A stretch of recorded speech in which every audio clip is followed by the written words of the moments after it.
Frères et sœurs, bien-aimés en Christ Jésus notre Seigneur, paix et joie à vous tous, à vous toutes, partout où vous vous trouvez. Que le Seigneur de sa bénédiction vous localise, pour ceux qui sont sur le chemin de l'Église, comme pour ceux qui sont encore dans leur lit, en train de rechercher la force pour courir au temple du Seigneur, pour le louer et le bénir pour le souffle de vie. Que le Seigneur vous bénisse et vous donne le courage de compter ses prouesses pour la semaine écoulée et de prophétiser sa bénédiction pour celle qui arrive. Aujourd'hui, nous célébrons le 3e dimanche du temps ordinaire de l'année liturgique C. Et à l'honneur de ce jour, nous inscrivons la fête de la parole de Dieu et la clôture de la semaine de prière pour l'unité des chrétiens. C'est donc un moment particulier où nous sommes invités à réfléchir sur l'importance de la parole de Dieu dans nos vies et à prier pour que tous les chrétiens soient un. Sur ce, le dimanche de la parole de Dieu a été institué par le pape François le 30 septembre 2019 par le motu proprio intitulé Aperuit Illis, c'est-à-dire il leur ouvrit. Cette date n'a pas été choisie au hasard. Elle coïncide avec la fête de Saint Jérôme, le grand traducteur de la Bible en latin, dite Vulgate. En effet, il constitue l'approfondissement des travaux initiés par son prédécesseur, le pape Benoît XVI. Recherche mise en évidence à travers l'exhortation apostolique synodale Verbum Domini, présentée au peuple de Dieu le 30 septembre 2010. Par ailleurs, dans son document, le pape François a voulu réaffirmer l'importance de la parole de Dieu dans la vie des chrétiens et encourager une plus grande familiarité avec les Écritures. Les deux documents à savoir, l'exhortation Verbum Domini et le motu proprio Aperuit Illis s'inscrivent dans la continuité de la tradition de l'Église qui a toujours accordé une place centrale et importante à la parole de Dieu. Le Concile Vatican II, avec la constitution dogmatique Dei Verbum, l'avait déjà souligné. La révélation est importante dans la transmission de la foi et elle se vit à travers les Écritures saintes et la tradition apostolique. Cela dit, le dimanche de la parole de Dieu s'inscrit donc comme un événement fort et d'un sens énorme, profond, en lien avec la tradition,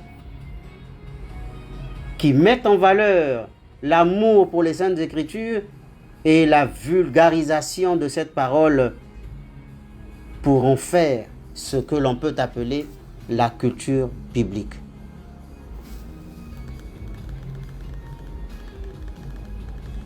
Les sources de la culture biblique sont les textes sacrés de l'Ancien Testament et du Nouveau Testament. Ces textes sont considérés comme inspirés par Dieu et sont la base de la foi chrétienne. La Bible, par exemple, est non seulement un recueil de textes religieux, mais aussi un témoignage de l'histoire du salut, inspiré de la culture juive et de la spiritualité des peuples de l'époque, afin de construire la foi du peuple de Dieu, le peuple élu. Le but du dimanche de la parole de Dieu est de rappeler aux fidèles l'importance de la lecture et de la méditation des Écritures, en famille et partout ailleurs. En mettant l'accent sur la parole de Dieu, l'Église souhaite encourager les chrétiens à approfondir leur relation avec Dieu et à vivre ses enseignements. C'est aussi une invitation à redécouvrir la richesse et la profondeur des textes bibliques. Les fins de cette célébration liturgique de la parole de Dieu sont multiples. D'abord, renouveler l'engagement des fidèles à lire et à méditer la Bible. Ensuite, faciliter les travaux de traduction de la Bible dans les langues vernaculaires. Mais aussi favoriser l'unité des chrétiens autour de la parole de Dieu en particulier pendant la semaine de prière pour l'unité des chrétiens. Encourager la formation biblique des fidèles afin qu'ils puissent mieux comprendre et vivre l'enseignement de la parole de Dieu, de la Bible. Promouvoir la diffusion des Écritures dans la communauté chrétienne et au-delà. En gros, le dimanche de la parole de Dieu est une initiative qui s'enracine profondément dans la tradition de l'Église et qui vise à renforcer la culture biblique parmi les fidèles, les croyants et les pratiquants. C'est une occasion merveilleuse de redécouverte de la parole de Dieu comme source de vie et lumière pour notre cheminement spirituel. Et d'ailleurs, les lectures de ce jour nous offrent une riche méditation. C'est dans cet élan, dans cette perspective, que dans la première lecture, tirée du livre du prophète Néhémie au chapitre 8, les versets 2 à 4a, plus les versets 5 à 6 et 8 à 10, nous voyons tout le peuple rassemblé pour écouter la lecture de la loi. Oui, pour le juif, ce n'est pas encore l'écriture sainte, mais c'est la loi qui incarne et qui représente la parole de Dieu à travers ce rouleau composé des livres tels que la Torah, livre de la loi, et le livre des prophètes et ceux de la sagesse, tels que les psaumes, proverbes, les cantiques des cantiques. La Ketuvim. Cette scène que dégage le livre du prophète Néhémie nous rappelle le jour solennel au cours duquel tous les chrétiens se réunissent autour des deux tables de la parole et du pain eucharistique. Ce jour, nous l'appelons aussi le dimanche, le jour du Seigneur. Telle est l'importance de la parole de Dieu dans la vie de la communauté et sa providence envers chacun des membres de la communauté à travers le partage et du corps et du sang du Christ qui nourrit le fidèle de la présence du Seigneur Jésus-Christ, le Messie et le Sauveur du monde. Comme quoi, la parole de Dieu est une lumière qui éclaire notre chemin, en plus d'être une nourriture qui sauve et qui guérit. Elle est source de sagesse et de réconfort, une nourriture spirituelle. Et partager la parole de Dieu, l'écouter, la lire ou la proclamer, doit exalter ou conforter un jour de fête pour toute la communauté priante. C'est un jour de joie, d'allégresse, car le Seigneur, au travers de sa parole, vient visiter son peuple et l'instruire sur sa volonté. Elle nous guide et nous unit en tant que peuple de Dieu. D'ailleurs, le psaume 18 nous le rappelle à travers ces paroles. Les paroles du Seigneur sont esprit et vie. Elles sont parfaites. Elles réjouissent le cœur et éclairent les yeux. En méditant sur la parole de Dieu, nous trouvons la force et la direction dont nous avons besoin pour vivre en harmonie avec lui et avec nos frères et sœurs. Cette même parole a la capacité d'unir en Christ Jésus la multitude des fidèles.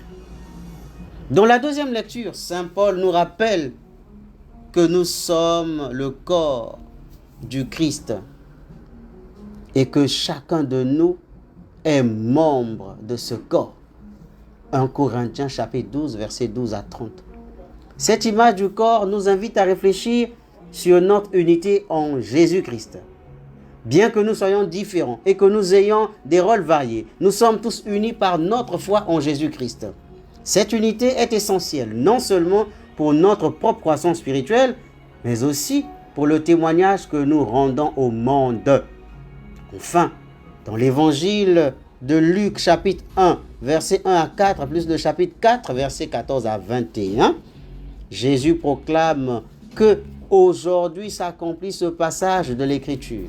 Mais alors, quel est ce passage? Évidemment, c'est celui dans lequel il annonce la bonne nouvelle aux pauvres, la libération aux captifs et la vue aux aveugles. Jésus est la parole vivante de Dieu venue parmi nous pour nous sauver et nous unir dans son amour.